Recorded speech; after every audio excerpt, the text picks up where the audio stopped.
Welcome back, everybody. We're now going to take a look at Destiny. Eric from Bungie has been kind enough to come by the IGN set here. Show us the game. It's my pleasure. What are we going to take a look at? Oh, so we got some footage of our alpha going live. So here on the show floor, we've got the Crucible. It's our competitive multiplayer. It's a really fun, skill-based throwback to the kind of games we love building here at Bungie. I think fans are going to be pleasantly surprised that even though you can build your own character and take your own gear into multiplayer, it's still all about map control, dominance, being the best player. Wins and losses really matter. Yeah, so here we're looking at, so here's First Light. It's a map, obviously, on the moon. This is your fire team of 6 loading into competitive multiplayer. This is a map type called Control. So Control is a nice blend of competitive, objective modes and deathmatch. So you get points for kills, but you're also getting multipliers for holding zones. So you can see as these guys work around the map, these are their loadouts. If you've got a great sniper rifle you love, you can bring it in. If you've got a great shotgun and that more suits your play style, you can do that as well. These are all guys from back at the studio and from an influencer event we did last night. So right about now, you should be seeing a lot of this footage hitting the web. Nice. With a lot of press and some community VIPs and YouTubers. So floodgates are open. And of course, this is on our show floor. You can see vehicles here. That's the Interceptor. It's a big bruising vehicle, good for suppressive fire. You've got turrets on the ridge to help take those guys out. You can also conjure your Sparrow whenever you want and get someplace fast on the map. So this is a nice blend of vehicular action and infantry. Can you tell us about this map? Sure, so it's set on the moon. There's a lot of open sight lines around the perimeters, but as you can see, as they move from A, B, and C, you can stay on the interior and sort of work some cat and mouse play. So once the vehicles are up, you want to make sure you're paying attention to them, getting on turrets, getting on your own vehicles, or using supers to take them out. So teamwork is pretty critical here. Map awareness is huge. Heavy ammos drop as you play, so you want to make sure that you've got your heavy gun, a heavy machine gun or a rocket launcher ready to go once those hit, because there's little fights that break out around those hot spots on the map. So you can see here he's neutralizing an enemy, tried to get him with a knife throw and missed, so he lost the hill there. So you see it's a little bit faster than we've built in the past with Halo, but it's still all about those one-on-one encounters, all about teamwork. Like we said, we really want to make wins and losses matter. We want to make you feel, like skill is important. We're actually disabling power advantages in multiplayer, so even though we have a leveling system for our cooperative modes and for campaign where that matters against the enemies that you fight, when you go into competitive multiplayer, we make sure it's a level playing field for players. That's really important to us. So you can see A is pretty hard to hold down. You've got a bunch of ways in, a bunch of ways out. B is totally exposed over here, so you see these guys have to keep their heads on a swivel. Lucky they've got their shotguns, so they make quick work of those guys. How many vehicles are available here? So we've got 3 on this map. We've got your Sparrow, which you can conjure at will at any time. You've got the Interceptor, which spawns in on a timer, and you've got Fallen Pikes. Fallen Pikes are a little bit quicker than the Interceptors. Their guns are a little bit weaker, but they're more rapid deployment.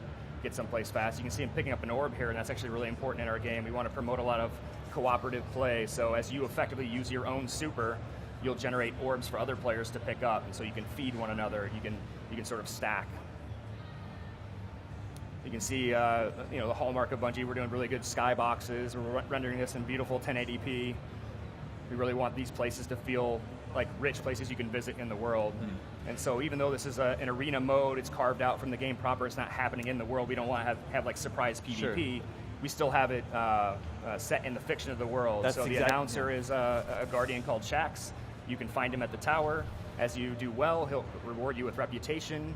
You can spend that for better weapons and better gear at the tower. And there's also other factions watching Guardians, picking and choosing and loading them up. So this is Rusted Lands. This is set on Earth. You can see it's an old derelict human installation that's been slammed into by a hive pod. You get that nice green miasma. Yeah. So once again, we've got our loadouts here. You can see the Hunter at the fore here, some Titans and Warlocks backing them up. Now there's no vehicles on this map. It's very much a infantry, sort of more cat and mouse play going on. So typically you'll see people head up to A. A is very hard to hold down. There's a lot of ways in and out. There's a good sight line out of the front if you want to try to snipe, but you're exposed. So one of the really cool things that I experienced when I've been playing Alpha, we've been playing it for about a month at the studio, is I'll change my loadouts based on the map. So when I go to the moon, I go to First Light. I'll change to like a scout rifle and a sniper rifle, because I'm going to go long range and work people from the perimeters. And if that stops to work for me, and in mid-match, I can actually go to a shotgun and an assault rifle. Rusted Lands, I tend to go more assault rifle and then back it up with a shotgun.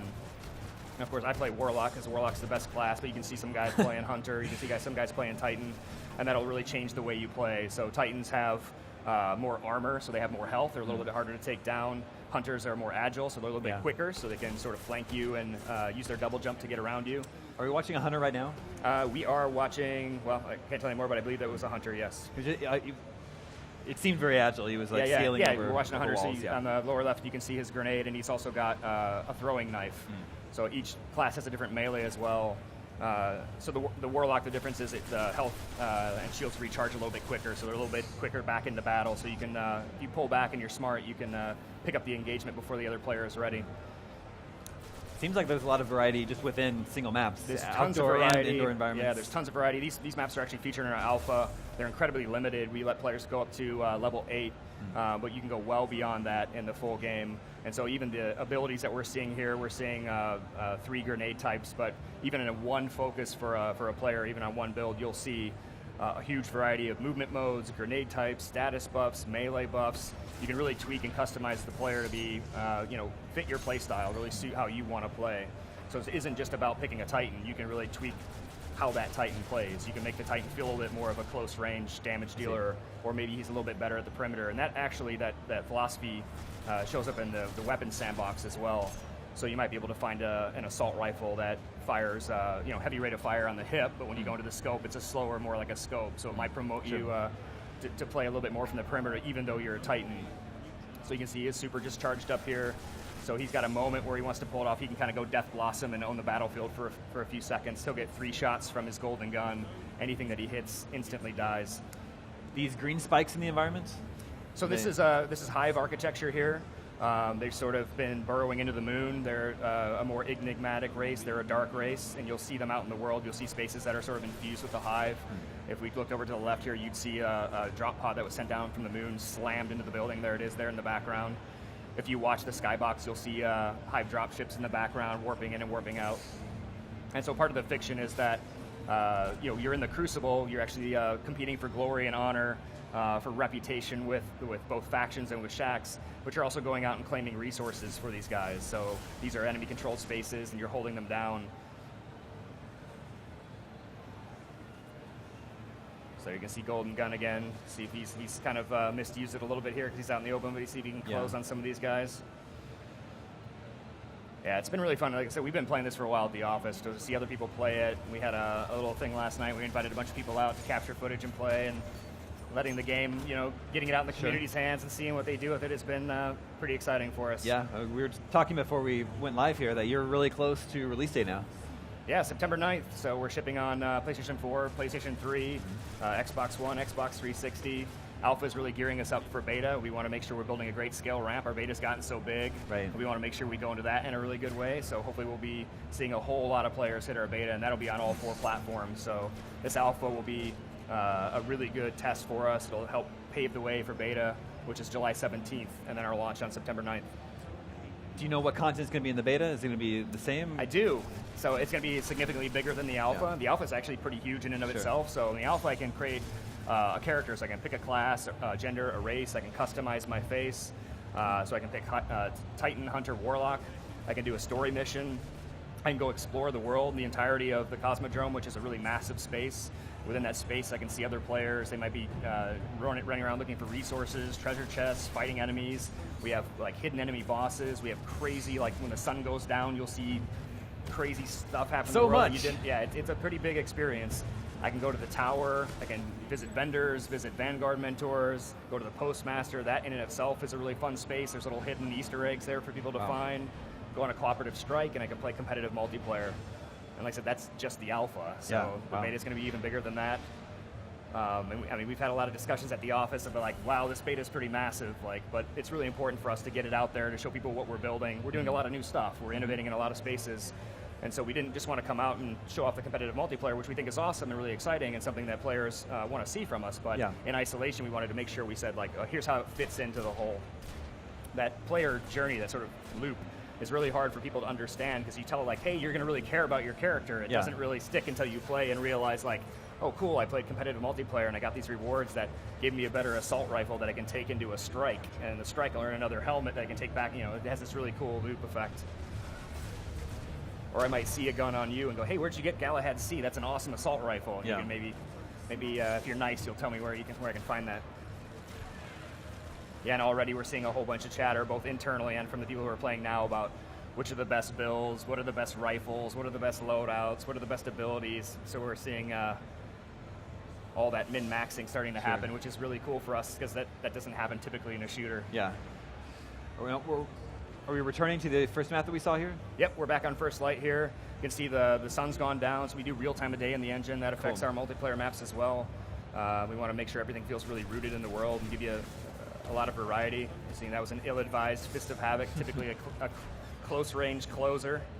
Probably thought he had backup from that turret, but no dice. So we might be cycling through footage now. Yeah, so we had our guys in last night playing with the influencers, and we may not have been telling them to lay off a little bit, so their first experiences weren't horrible. Our guys have been playing for quite a while. There you see a little dance emote here.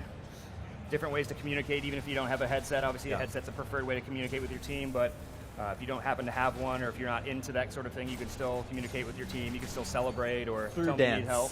Through dance. What better way to communicate? Are there other modes in the alpha? Other emotes? Modes, or is it all control? Oh no, so in multiplayer it's just control in the alpha, and just these two maps.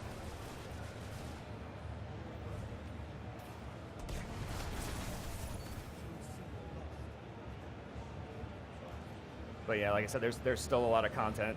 Besides the competitive multiplayer, we have the strikes. The strikes also feature multiple difficulty modes, so if you go through a strike and you want to just relax and shoot some enemies and feel victorious, you can do that with, you know, 2 of your friends, or we can match make that in for you. If you want to do something really hard, you can ratchet it up and put your skills to the test. It's important to us that players can feel confident in our world. They can feel like their victory was well earned. How do you become supercharged? So it's on a timer, and you also accelerate it by getting kills. So typically during a match, we want to make sure everybody gets a super that they can use. We don't want it ever to feel like the rich get richer. So it's just sort of a singular moment, class-based, where everybody can sort of have this awesome ultimate expression of their class power. Those are also tweakable as you upgrade. And you can also have more than one build focus too. So you'll see a Warlock who may have a Nova Bomb, and he can switch to a thermal focus, so you can even get a bunch of variety there.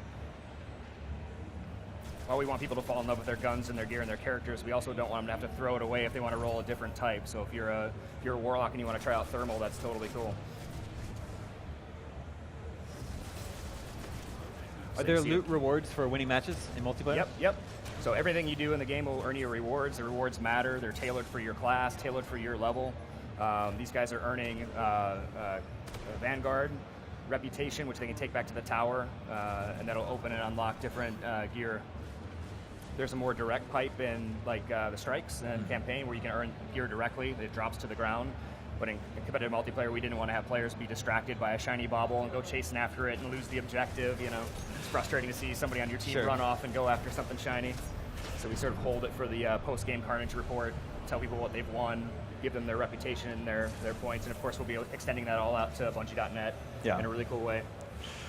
Cool. Well, I think that's about all the time we have for today. Awesome. I think Destiny looks awesome. I'm super excited for it. Sweet. It's out September 9th. September 9th, The beta is July 17th, and we've got it in the booth right now for Crucible, and we should be seeing coverage hitting today, so we're pretty excited. Yeah, thank you so much for bringing it by. Yeah, thanks for having me. Stay tuned. Next is The Order 1886.